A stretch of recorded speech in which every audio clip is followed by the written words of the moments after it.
First of all, Mr. President, thank you very much for Thank this you. exclusive interview. First, I guess, to any Arab or international media. We're here in Michigan. I talked to many voters in the swing states, including here. Arab Americans said they support you on the economy, but they want you to stop the war in Gaza and Lebanon. Thousands of civilians are dead, including 70% in Gaza are women and children. If you reach the White House, how are you going to stop this war? Well, I want to see it all stop. I want to see the Middle East get back to peace, and real peace, but a peace that's going to be a lasting peace. And that's going to happen. I feel really, truly confident it's going to happen, and I believe it's going to happen soon. And we'll see what happens with the election. I think the election is going to make a big difference. But I was respected over there, and great relationships with so many, including your friend and my friend. But we have great relationships, and we're going to get it done, and it's going to get done properly. But you want a lasting peace. You don't want this to go on every 5 years, every 2 years, every 10 years. You want to have a lasting peace, and we're going to get that done. Do you believe now with the killing of the Hamas leader and Hezbollah leader, there is a chance for negotiation? I do. I think they've even suggested it, and not from strength, they've suggested it. But, you know, interestingly, I've spoken to people from Lebanon, and they wanted to go as far as I was very actually surprised. But 1 million people have been forced to leave their homes. Yes. Thousands have been killed. And they really believe, some people believe you're the only person who can stop this war because I think you're right. Prime Minister Netanyahu listens to you. Yeah, he does listen to me, and I have a call with him tomorrow. Now, I'm not the president right now. I hope to be soon, but we still have to win a race. We did very well the second time. We won it the first time. We did much better the second time, but a lot of bad things took place. And so, you know, it's so sad to think that if I were president, that war would have never started. You wouldn't have all those dead people, all those, you know, just demolished cities and areas.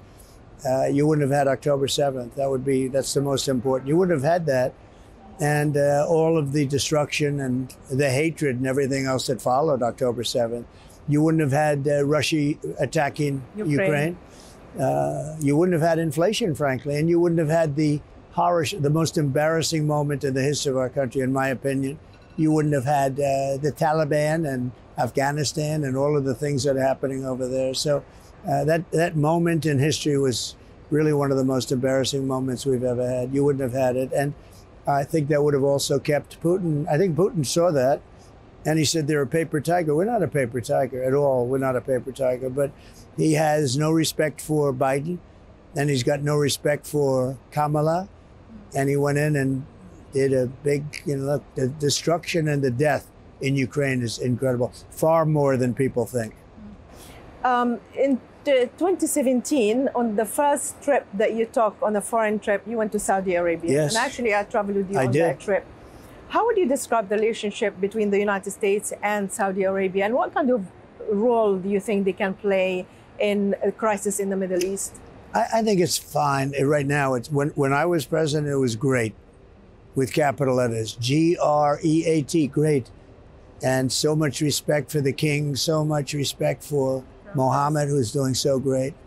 I mean, he's really a visionary. He's done things that nobody else would have even thought about. His very long city that he's building, he's really doing something. He's a great guy. And he's respected all over the world. So when you think, I mean, right now it's just okay, it's fine.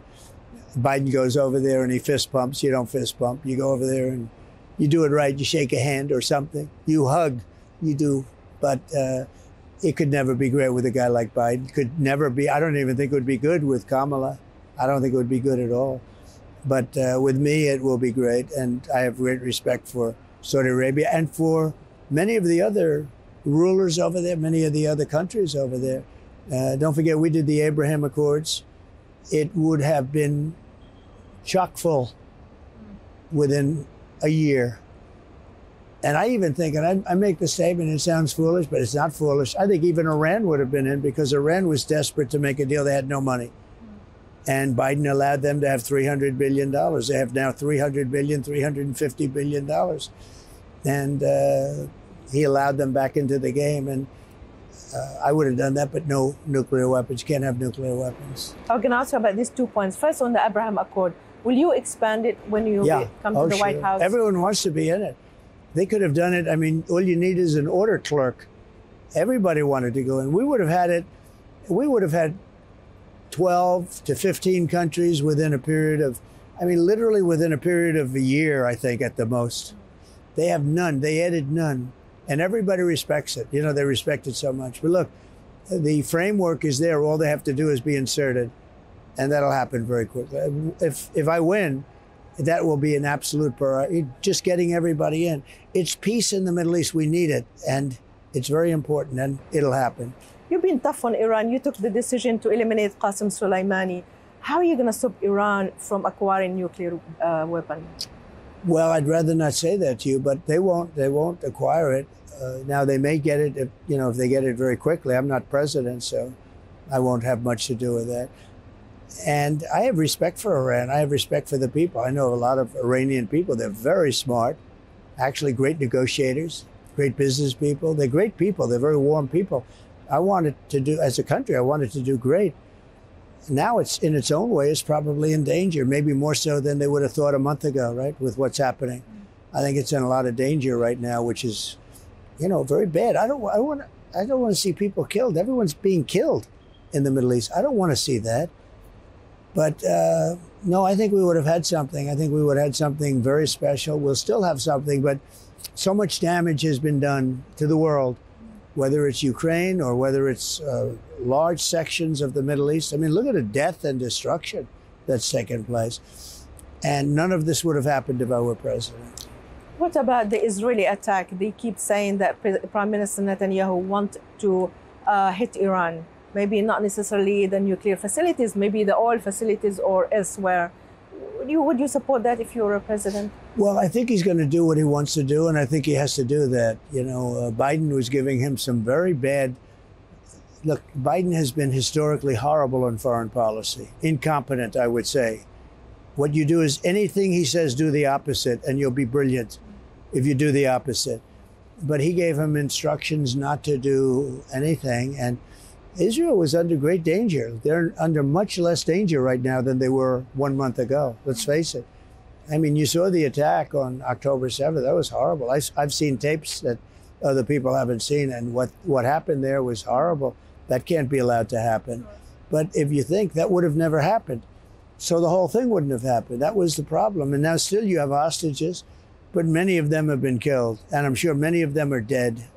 It's a very sad thing. What's going to happen when they find out that there are very few hostages, which is probably what they're going to find out? You actually told Hamas, you threatened them. You said you have to release these hostages before I reach the White House. Yeah. So do you think, what can be done? Well, I would have said they have to release them immediately. I think if I said it, they would have done it. I think the hostages would have been back home.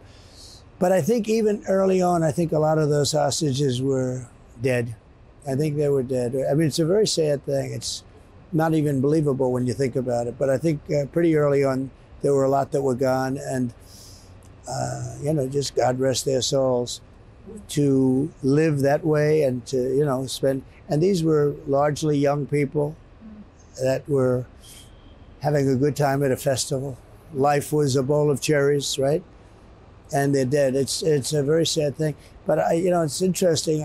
I don't know what's going to happen when they find out there are fewer than they thought. And it could be by a staggering number. What about the destruction and the death of civilians? Do you think that's tolerable price that Israel is doing in Gaza and in Lebanon now? Oh, the destruction's terrible. The whole thing is terrible. It should have never happened.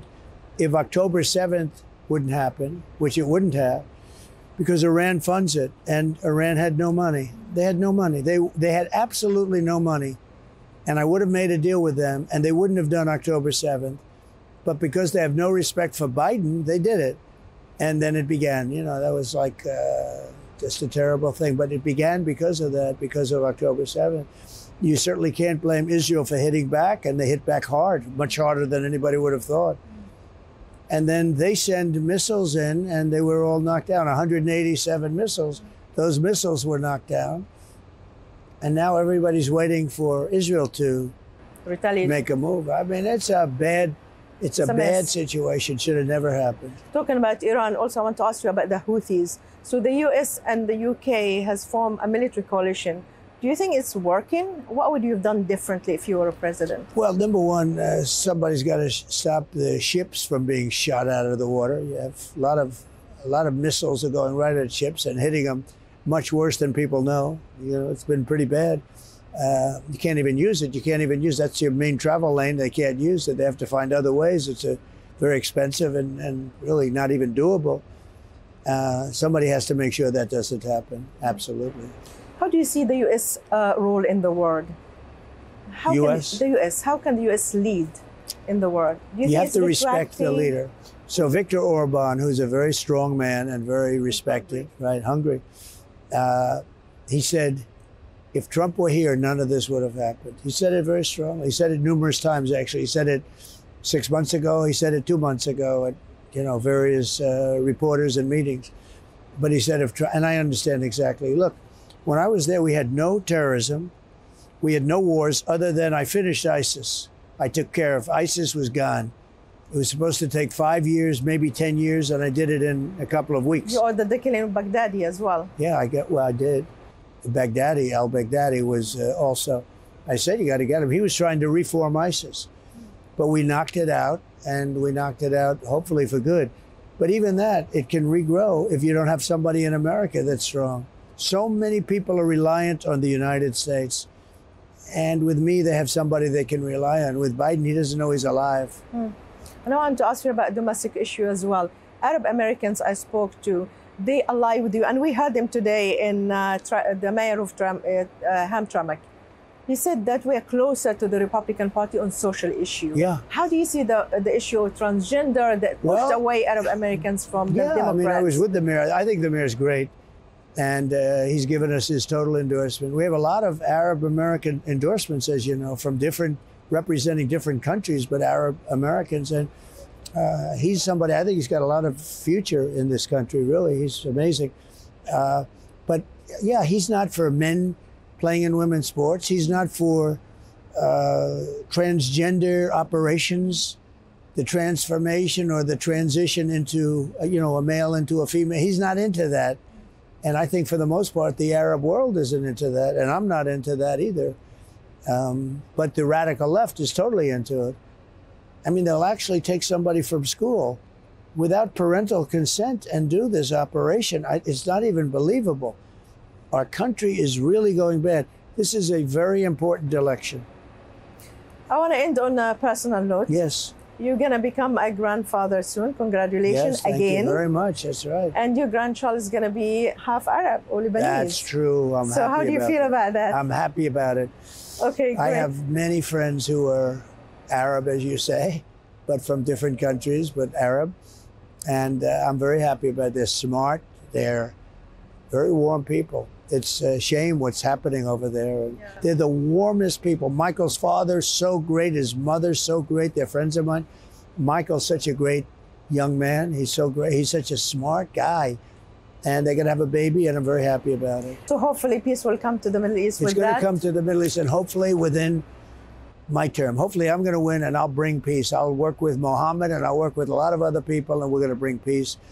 We did the Abraham Accords. Nobody thought that was even possible. The 4 countries, and the 4 countries should be many countries right now, but Biden and Kamala Harris didn't do anything. They sat there stiffs, total stiffs. They have no idea what they're doing. But if I win, we're going to have peace in the Middle East, and soon. Inshallah. Thank you so much, Mr. Thank President. You very much. And say hello to my friend. I will.